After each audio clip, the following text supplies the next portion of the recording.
بسم اللہ الرحمن الرحیم۔ آج ہم آپ کو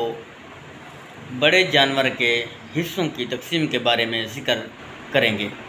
کہ بڑا جانور گائے، بھینس یا اونٹ ہے، اس میں زیادہ سے زیادہ 7 حصے ہو سکتے ہیں۔ 7 سے کم اگر 6 بندے شامل ہیں اور اس جانور کو 6 حصوں میں تقسیم کرتے ہیں تو یہ بھی جائز ہے، یا 5 اشخاص ہیں، 5 بندے ہیں، اس جانور کے 5 حصے کرتے ہیں، سب برابر تقسیم کرتے ہیں تو یہ بھی صورت جواز کی ہے، سب کی قربانی جائز ہے۔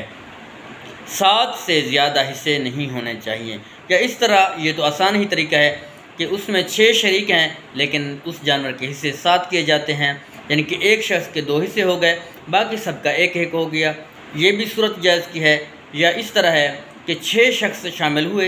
ایک حصہ انہوں نے نبی پاک علیہ السلام کے لیے کیا، تو اس میں سب نے کہا کہ ہم شریک ہوتے ہیں، تو سب نے اس کو من جملہ طور کے اوپر ایک حصہ نبی پاک صلی اللہ علیہ وسلم کے لیے کر دیا، اور 6 حصے جو تھے ایک خود تقسیم کر لیا، تو سب کی قربانی جائز ہے۔ اگر 5 یا 6 اشخاص ہیں، اس کو دوبارہ دہرا رہا ہوں، 5 شخص ہیں، وہ اس قربانی کو